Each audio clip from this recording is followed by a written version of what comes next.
Thank you so much, Otis, for that wonderful introduction to start off this lesson today. I welcome all of you once again to this very last session for Mastering the Art of Public Speaking. Last week for the two sessions, we had quite an outstanding ones, and I am sure we all learned something. We learned so much when we talk about mastering the art of public speaking. Today, we're going to take what makes a persuasive speech. But before we get into the business of the day, I'd like us to quickly do a recap of what we learned last week. What did you learn last week? What did you glean? I'd like to quickly use the next 2 minutes to read your response, the things you learned last week in the comment section. The next 2 minutes, what did you learn? I'd like to use the next 2 minutes to read what you learned last week before we get started for today. So hit the comment section, go to the chat box, send in what you learned. Let's have that for the next 2 to 3 minutes. I'll do the reading here.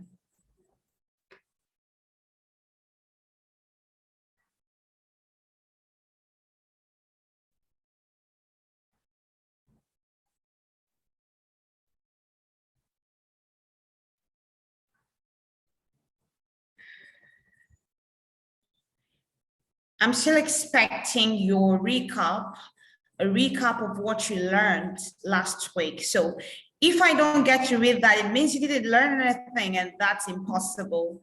I like to read what you learned. We talked about public speaking. We talked about breathing exercise. We talked about intonation, how the voice works. We talked about intonation, we talked about diction, we talked about very many things. So I'd like to read them. 1 minute is already gone. Okay, I think most of you are typing. So while you're typing, I can go ahead. Once it pops, I'll do well to read. Today we'll focus on what makes a public speech, a good persuasive speech. What makes a good persuasive speech? Today's course is going to cover nailing the objective of your presentation, tailoring your presentation to your audience, tailoring your audience to your presentation to your audience using the right tools. And finally, we're going to look at the Monroe's motivated approach to persuasive speech. Before we get into the business of the day, I'd like to quickly let you know that there are different types of speeches. There are different kinds of speech, We have the informative speech, which is just to inform your audience, for them to either take an action or not take an action. It's either for them to take an action or for them not to take an action. We also have a demonstrative speech where a demonstrative speech is also educative, where you're either comparing or contrasting something, but the goal is to educate your audience. We have a debate. A debate is a kind of speech where you argue for or argue against something. We have an entertaining speech where your job is just to entertain your audience. And then we have quite a number of them, but what we will be focusing on today is persuasive speech. Persuasive speech. Persuasive speech requires a whole lot. When you persuade someone, when you're giving a persuasive speech, what is expected of you is to compel your audience, is to transform your audience to take an action. The bottom line is take an action. An informative speech is when you inform someone and it is a choice whether the person is to choose whether the person is to take an action or not take an action. But when it has to do with persuasive speech, the bottom line has to do with taking an action. So if at the end of making a speech, a persuasive speech, your audience did not take an action, then your speech was not persuasive enough. I like you to take that to the bank. If after a supposed persuasive speech, your audience did not take an action, then you did not do the right thing. you did not do the right thing. Okay, I can see comments coming in here. I'd like to take the next second to read what we have here. I learned about the kinds of public speaker, which includes incoherent, coherent, articulate, and eloquent. I also learned what public speaking is. I understood the difference between talking and speaking. That was excellent. That was a good one. And that is from Philip D. Ma. I hope I pronounced your name well. Philip, that was a very good one. So like I said, if at the end of a presentation, a supposed a persuasive speech, someone did not take an action, then you did not do the job. Because at the end of a persuasive speech, the goal is for your audience to take an action. I like you to know that there are things that would stop you from giving an effective persuasive speech. For some people, when they hear the word public speaking, it strikes fear into their hearts. It inserts fear into their hearts. People panic about public speaking. But I like you to know that public speaking is a thing everybody can do. It is a thing. Like I told you all the time, you can train, you can learn, and you can become a master of your own craft. You can train, you can learn, and you can become a master of your own craft. So speaking is learnable. You can learn and you can get yourself becoming a master. Okay, Emmanuel talked about it last week. I learned about mastering the art of public speaking, how a person can prepare his or herself for a speech. I also learned about what makes a great speaker, the way to get rid of fear as a speaker, the accent of a person's speech. That is why I am speaking. Okay, great job. That was a very good one. So 3 things will stop you from not giving a persuasive speech. 3 things. Number 1 is nervousness. Nervousness. It is okay to be nervous. Nervousness is generic. Everybody gets nervous. Think of the high international speakers that you know. Just think of them. Everybody gets nervous. There is a stage you will climb as an international public speaker, and you will get nervous. So nervousness is generic. Everybody gets nervous. Big top public speakers too get nervous, depending on the stage they are mounting to take a presentation. So all you need to do if you're nervous is to know how to calm the nerves. Experienced speakers know how to calm the nerves. This is why we get nervous.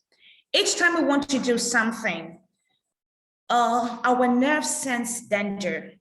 And when it senses danger, a button goes off in the brain and we become nervous. It is okay for you to become nervous, but the most important thing about nervousness is for you to be able to calm your nerves. So if you're nervous and you don't know how to calm your nerves, then you are not going to deliver a persuasive speech. How do you calm the nerves? It's just for you to breathe in. Remember, we talked about breathing from the diaphragm. You just breathe in and breathe out. You could use the hissing steps to do the breathing. You just breathe in, breathe out, and then learn to use positive affirmations like, I can do this, I will do this, I will give my best shot, and all of those. You do better. That's number 1. If you don't know how to calm the nerves, then you are going to miss out giving a persuasive speech. Number 2 is glossophobia. Glossophobia is an intense type of nervousness. It is a speech disorder.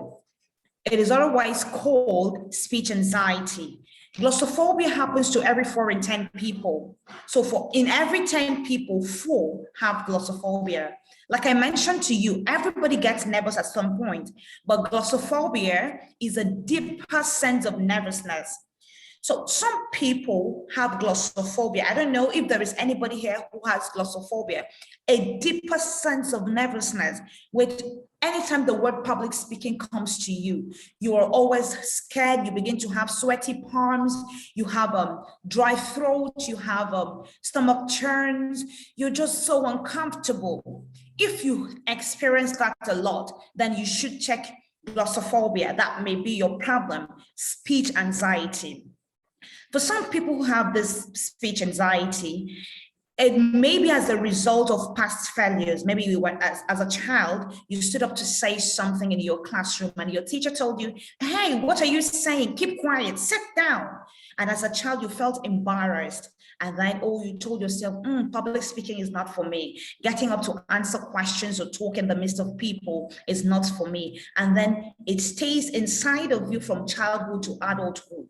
And you know, when something stays for a long time without being handled, it becomes a problem. That is what leads to glossophobia. For other people, maybe they were in a public setting as a child because it is traceable to the past. Glossophobia is traceable to the past. They stood up to say something in public and people booed at them. People laughed at them. People made them uncomfortable. People made them feel like they didn't know what they're saying. So if you have glossophobia, it is easier. Yeah, it's easier to get rid of it. Just make peace with your past. Whatever happened in the past. Tell yourself, this is a new me and I can do better. You begin to work modalities on making yourself better. So if you have glossophobia, you won't be able to give a persuasive speech. And number 3, I started with the barriers so that you know these 3 things. So that when we get into the actual things that will make a persuasive speech, you already know the barrier and then know what to work out for. Number 3 is poor preparation. Poor preparation is a big thing. It is a big thing. Poor preparation is a big thing. When you're called to say something when you don't actually know what to say, or if your speech is not structured, or if your speech is not properly arranged, or you don't even have a good grasp of what you want to talk about, it is enough for you to have sweaty palms, churns in the stomach, a dry throat. It is just enough for you to become uncomfortable. So you owe your audience preparation, so that they can have value for their time and of course money if it were a paid event. You need to research. You need to take your time and research. You need to take your time and practice your speech so that you will be able to deliver a persuasive speech, because if you don't prepare, you cannot give an effective persuasive speech. So you owe your audience great, wonderful preparation. So 3 things will barrier you from giving persuasive speech. Number 1 is nervousness. If you don't know how to calm your nerves, then you won't be able to give a persuasive speech. If you have glossophobia, please make peace with your past and tell yourself, I can do better. And thirdly, poor preparation is very bad. If you don't plan to, a quote says, if you fail to plan, you plan to fail. So if you fail to prepare, then you already know that you are failing. Let's get started the way it is supposed to be. Okay, so I'd like us to quickly take the first lesson on persuasive speeches. Like I told you, persuasive speeches are designed to convince your audience, to compel your audience, to influence your audience, for them to be able to look at a particular subject matter from your own point of view and not theirs. An audience has different people with different mindsets, with different point of views. So when you are giving a persuasive speech, all you want to do is to compel every member of your audience to see things, to see a particular subject matter the way you see it. So from the beginning of your presentation to the main body of your presentation down to the conclusion, it has to, or they all have to, reinforce the main goal. And what is the main goal? The main goal is for you to compel your audience to get an idea about something or about a subject matter the same way you do. So when you compel them to see things the way you see, it lands them in taking an action. Okay, it lands them in taking an action. So persuasive speeches are designed to convince an audience on a particular subject matter to take an action. My emphasis is to take an action. Like I told you at the beginning, if you deliver a persuasive speech and nobody takes an action, then your speech was not good enough. So you have to pay attention to that point. So good persuasive speeches require an opening that grabs the interest of your audience, evidence that establishes your credibility, and a conclusion that compels the listener to support or take an action. An opening that grabs the attention of your audience, evidence that establishes your credibility and competence, and a conclusion, a stirring conclusion that compels your listener to support your point, to support the subject matter and take an action. These are the characteristics of persuasive speech. The very first thing that happens, the very first thing that happens during a presentation, is attention getting, and that is the beginning of your speech. I remember telling you last week that the part of your presentation that matters most is the beginning of your presentation and the ending of your presentation. You know why? These parts of your presentations are what your audience will always remember. They will never forget how you started off a presentation, and they will never forget how you ended a presentation. So your beginning matters a lot. The ending of your presentation is key, because as soon as you are done, what is expected is for your audience to take an action. So you cannot goof at the beginning, you cannot goof at the end of your presentation. So a persuasive speaker engages his audience from the start, from the word go. You have to engage your speaker. Your audience rather, you just have to engage them. Now, you don't need to start a presentation with, good morning, yes, yeah, it's okay to exchange pleasantries, but you have to mind how you do that.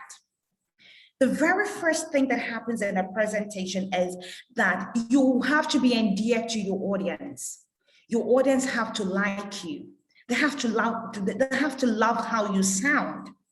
They have to appreciate the first words that come out from your mouth.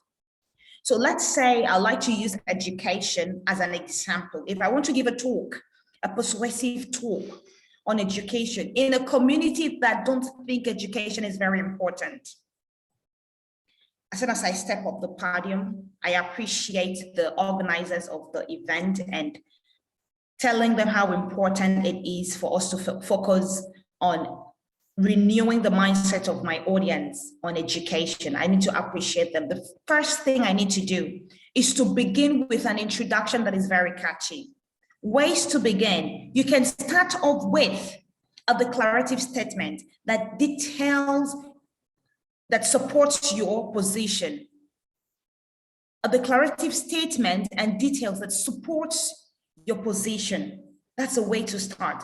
For any other topic you take, maybe you want to talk about the power of your mindset, you may like to begin with a declarative statement. For example, once you're done appreciating the organizers, the next thing you would want your audience to do is, remember what I said is to grasp the attention of your audience. The next thing you want to do is to make them give a declarative statement. For example, you won't leave this hall the same way you came. If you tell your audience, today we're going to talk about the power of your mindset, and you won't leave this hall the same way you came. You would have transformed your mind, or your mind would have been transformed at the end of this presentation. And then if you go ahead to tell your listener to say the same thing to someone sitting next to him or her, you see, you've already captured the attention of your audience. By the time they hear that, oh, I will not leave here the same way I came, that's enough thing to grab their attention. enough thing to grab their attention. Oh God, okay, this is a good one for me. So by the time he or she reaches out to the next person to say, you will not, or I will not go back the same way I came, or at the end of this presentation, my mind would have been transformed. They all have this peace of mind that, okay, there is so much to get out of this presentation. So all I need to do is to pay rapt attention. It is sometimes it is not just sometimes, it is very important for you to begin with a declarative statement. Another way to start off a presentation is to ask questions that engages the mind. For example, depending on the topic of your presentation, you may choose any of these ways to begin depending on the topic of your presentation. If you talk about, like I said, education, let's still use education.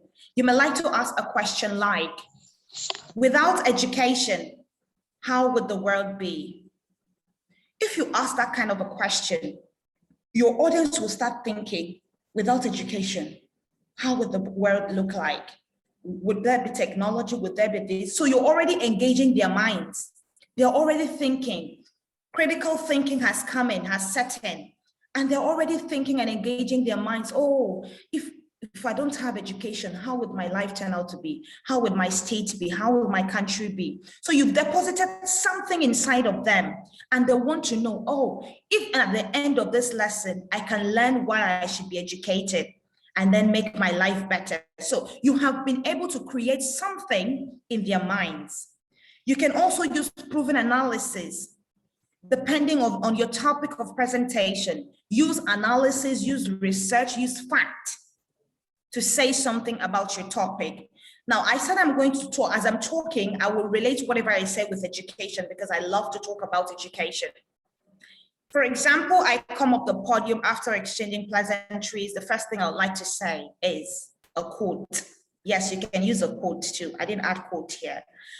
I could say, a wise man once said, the children you refuse to train today will make you uncomfortable, make you or your children uncomfortable in the future. Think about that quote. The children you refuse to train today will make you or your children uncomfortable in the future. I'm already picturing something dangerous into your mind. And what your mind needs to do is to say, no, I don't want to have a dangerous future. And I don't want my children to have a dangerous future. Your mind will form some sort of resistance. I don't want a bad future for my children. So what must I do not to create a bad future for my children? And that alone will grasp the attention of my audience to give me rapt attention to why they shouldn't or why they should pay attention to my presentation so that they can have a good future for their children. So you just need to find something that works best depending on the topic of your presentation. Storytelling is another effective tool. It's a very powerful tool to grasp the attention of your audience. People like to relate to a topic. When presenting, you have to be story-centric, because people like to think in pictures and not in abstract. People like to picture what you're telling them. So if you can introduce your topic using a story, you see, as you're telling the story, your audience will be relating with the story, because it is taxing to think in abstract, but easy to think in pictures. So you need to have the power of their mind by telling them a story. Right from time immemorial, storytelling has been such a powerful tool for public speaking. So you may like to be story-centric at the beginning of your presentation. Whatever works for you. You can choose a quote, a declarative statement, a question, proven analysis, or storytelling to begin your presentation. If you miss out at the beginning, chances are that you will not be able to grasp the attention of your audience at the middle of the presentation. So whatever you do, you've just got to get it right at the beginning. You see, I like to cite an example. When you pick up your remote to switch over to the TV, how many seconds does it take you to switch to a different channel? I guess less than 30 seconds. The attention of humans are less than 30 seconds. So you have 30 seconds to grasp the attention of your audience, just 30 seconds. Within 30 seconds, your audience will decide whether you're worth listening to or not. And if they find out that you're not worth listening to, you lose them to their phones, you lose them to chit chat, you lose them to sleep, you lose them to very many things that you may not be able to control. And you wouldn't like that to be what you want to face during a presentation, because nobody would want to listen to you because your presentation would have been boring. Let's go ahead. The next thing you need to do after a good opening is the authority to speak. Authority to speak. Authority to speak. Success in persuasive speaking hinges on how favorable your audience evaluates your credibility or competence. How they evaluate your credibility, how you come across. Because for you to be able to persuade someone, you need to establish credibility. You need to establish competence. Your credibility, your competences make you an authority in a subject matter. That is why good preparation is key. If you do not prepare the way you're supposed to, you cannot establish credibility when you're speaking. You cannot show that you are competent to make this presentation. You know what? Credibility will boost your confidence. And once you have confidence, then you will speak as an authority in the subject matter. Confidence comes from the inside and not the outside. And the only way you can be sure that you are confident is when you know something. If you don't know something, you cannot be confident, regardless. You can't. So confidence comes from the inside. Authority comes from the inside. When you know that, oh, I am capable of delivery, you will be confident. And that will give you the authority to speak. So you have to draw your expertise. You have to bring your expertise to bear. From research, like I mentioned earlier, from analysis, you have to establish credibility from personal experience. I love to talk about education because I have worked in public sectors, primary schools, public schools, where I have seen children not being able to communicate for at least 15 seconds in simple English. Why? Because of the poor education system in public schools. And I have also worked with private schools. Those ones have what it takes to good education. So if I want to talk about education, I have so many things to say, from research, from analysis, from personal experience, from books. So you have to establish credibility. Let your audience know that you know what you want to talk about.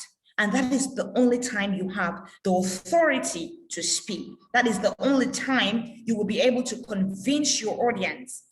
That is the only time you need to make them know that, oh, I am worthy of speaking about this topic. And you see, like I mentioned the other time, when you're speaking, you have to speak with energy. Transmit energy so that you won't go flat.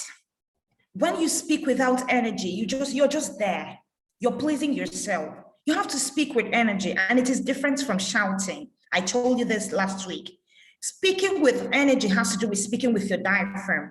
Your voice is the most powerful tool you have. So you have to speak from the place of passion, from the place of personal conviction. There is a way you say something and someone will say, because of how she said it, I want to buy into his idea. I want to buy into his passion. I want to buy into the subject matter just because of how she made the presentation. So you have to. It is crucial that you speak from the place of passion.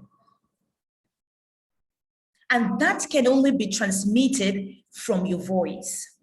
Your voice is a powerful vessel which you are passing ideas to people. You cannot joke with it. So when you're speaking, you have to highlight with your voice. where you want people to note, you have to use your voice to lay emphasis. I'd like to let you know how you say something matters twice as what you have to say. So how you say something is more important than what you have to say. How you say something is more important than what you have to say. You may have a fantastic idea, but how you say that idea, but how you present that idea makes it rubbish. So you need to, in all thy doing, you have to make sure that how you present your presentation is good. I like to share some vocal varieties with you. If you want to sound authoritative, you speak loud and slow. For example, I want to sound authoritative. Let's listen to this. The children you fail to train today will make you or your children uncomfortable in future. Loud and slow. I'm speaking with authority. If you want to show authenticity, how something is real, the realness of something, you want to go slow and soft. For example, education is the best legacy we can give to any child. That is a fact. That is authentic. So when you want to speak with authenticity, you make it slow and soft.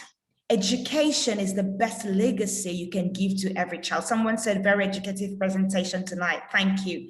Powerful presentation. Thank you so much. Yes, I came all out to make sure that you go out and be the best version of yourself. If you want to, if you want to speak with animation, you go fast and loud. Most of you watch cartoons. You see them. You see how those toys behave. They want to say, oh no, I don't want to do that today. That is animation. If you want to do that, you use animation to make people laugh. So if you want to make people laugh, you can go fast and loud. And then if you want people to anticipate what you were saying, I hope you are taking note. If you want people to anticipate what you're saying, you go fast and soft. Fast and soft. Fast and soft. What can I use for anticipation? For example, I want to tell you, I have so much goodies for you today. You have to wait at the end of this presentation to get it. People love to anticipate something. So when you are fast, they want to pay attention. What is she going to say? So when you want to create anticipation in the minds of people, you go fast and soft. Let me take them all together again. You want to sound authoritative, slow and loud. You want to sound authentic, soft and slow. You want to make your presentation in an animation tone, fast and loud.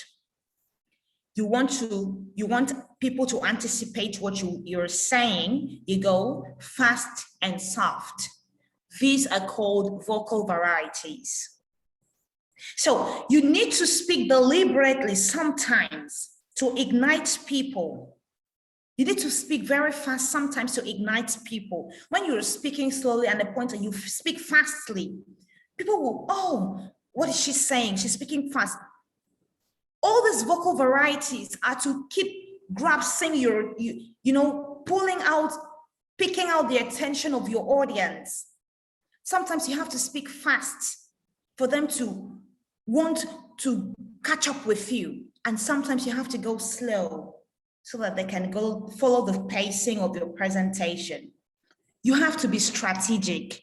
Speaking with authority has to do with speaking strategically. You have to just be strategic whenever you're speaking to be able to make your speech persuasive.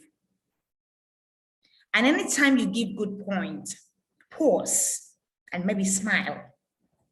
Whenever you hit an important point, pause and smile.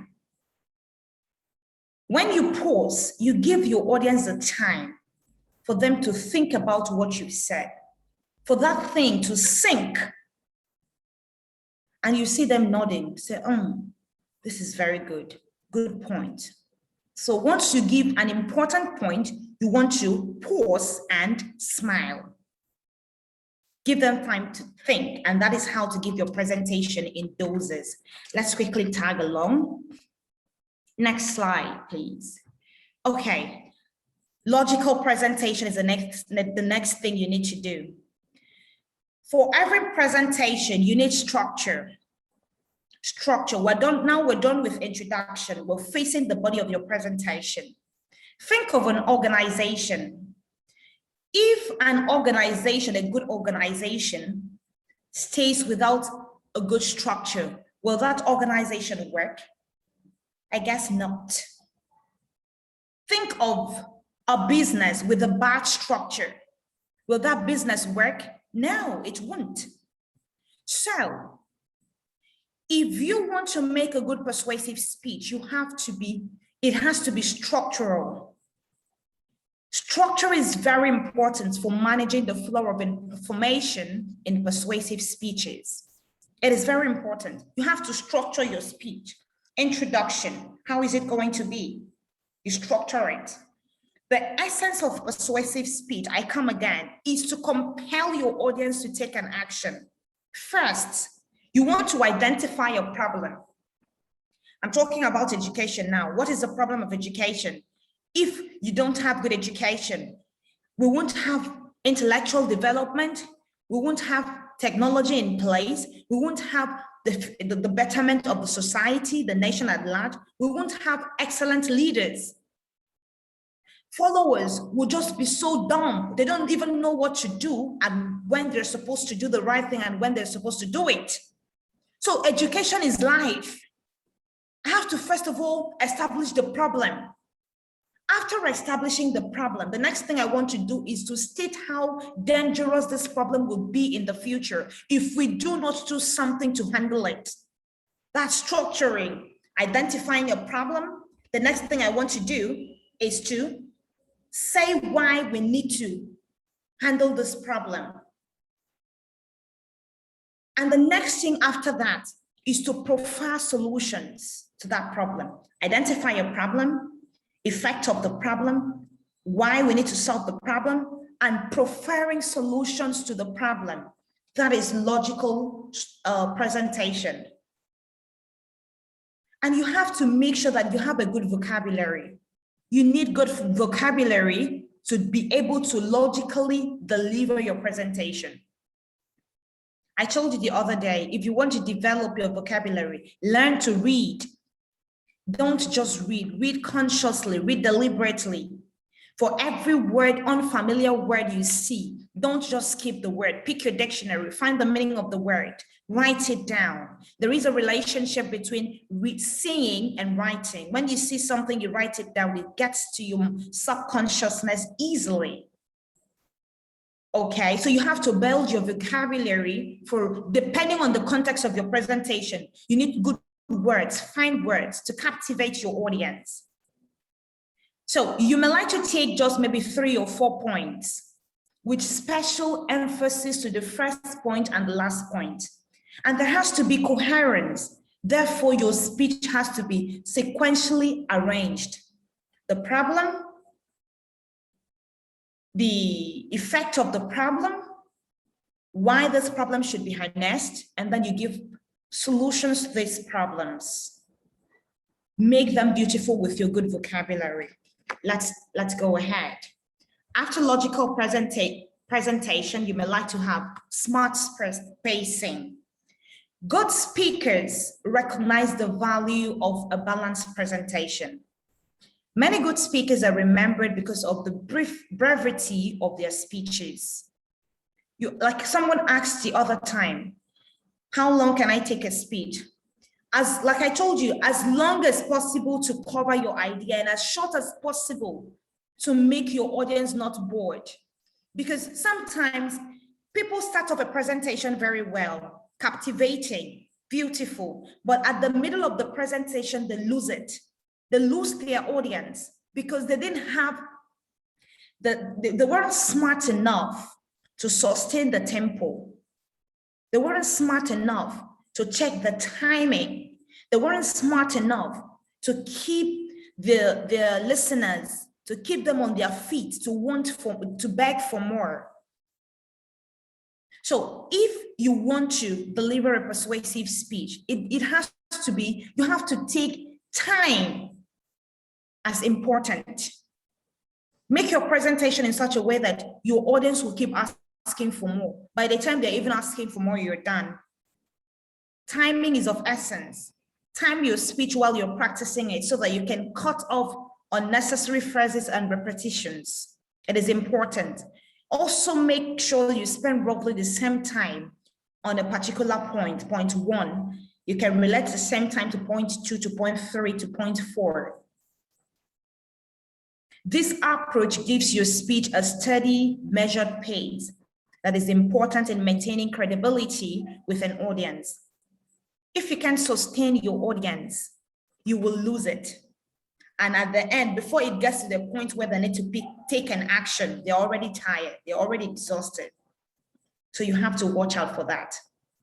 Your audience are the most important part of your speech. Without your audience, you can't make a speech. So you have, everything you do is just for you to please them. Just please them. Please them with your words. Please them with your vocabulary. Please them with your content. Establish credibility. Establish rapport. Establish competence and speak with authority. Okay. And finally, steering conclusions. Like I told you, the beginning of your presentation is as important as the end of your presentation. You cannot, because your audience will always remember the beginning of your presentation and the end of your presentation. So you cannot goof. The closing paragraph is the last opportunity to persuade your audience. If you couldn't do it at the middle of your presentation, please, you should do it at the last part of your presentation, and that's your conclusion. So how do you do that? You briefly review the main points.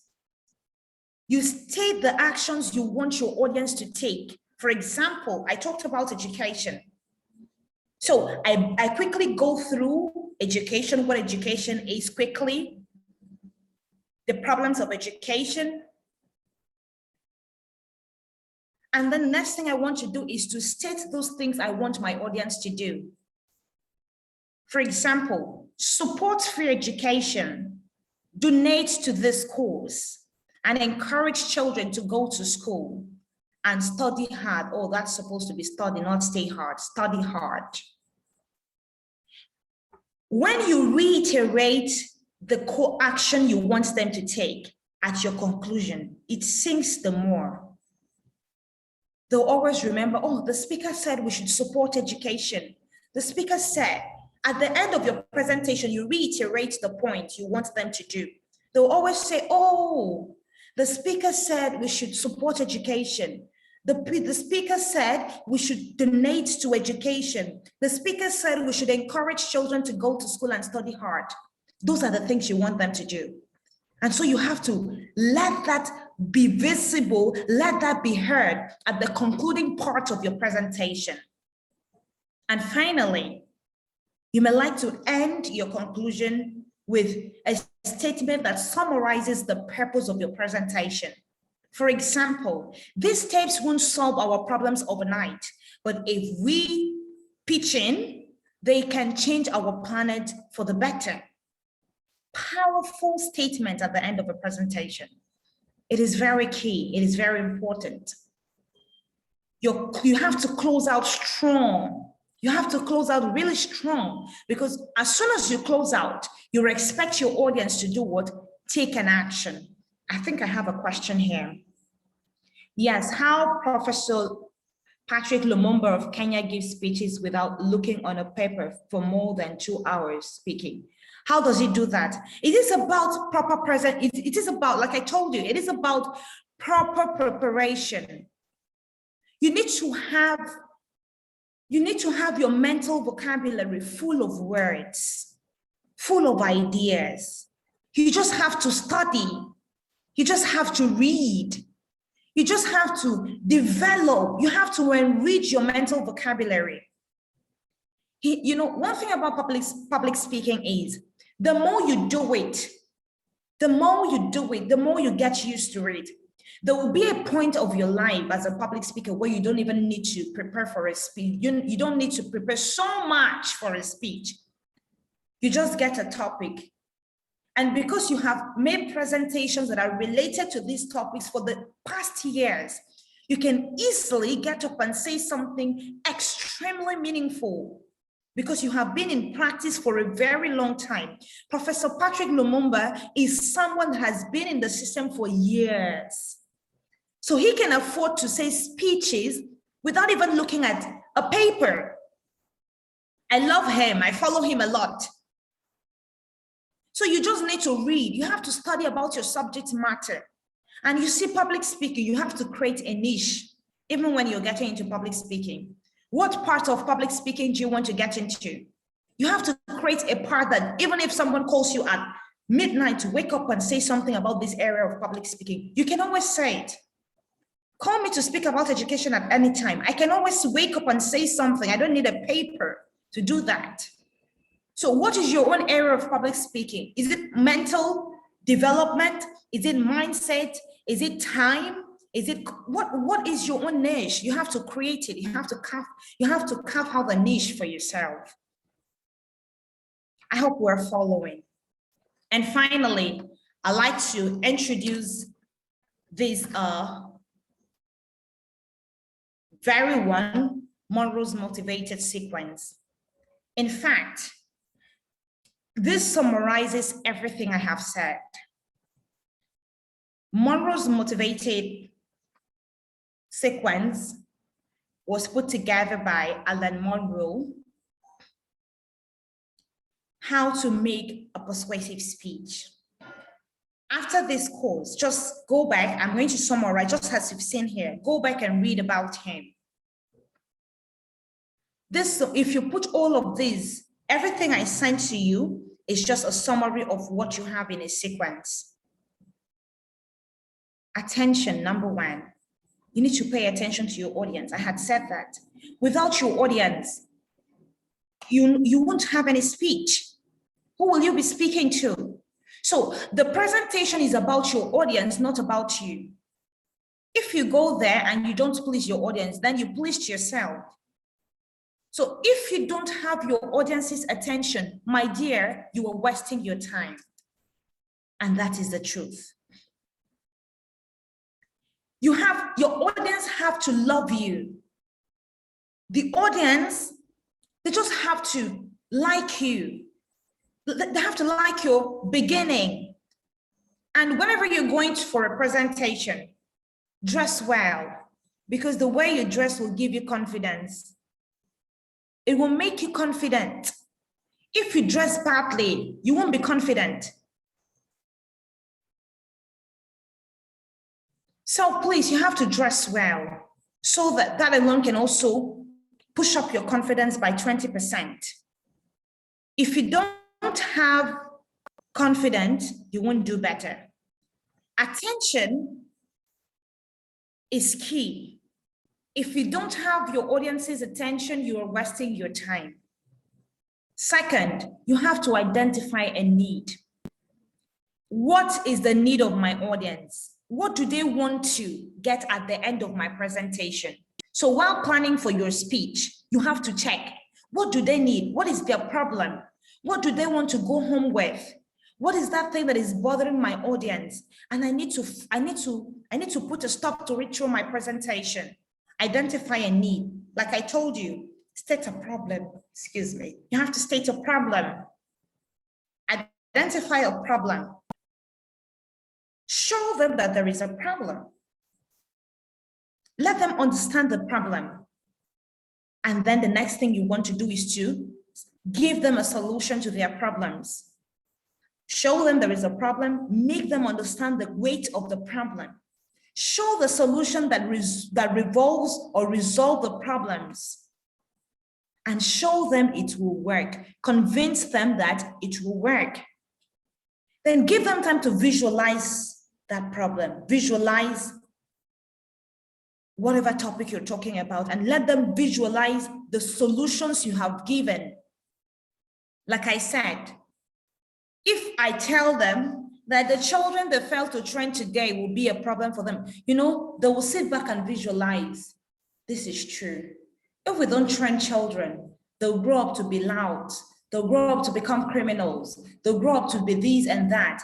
They will make our community uncomfortable. They visualize all these things.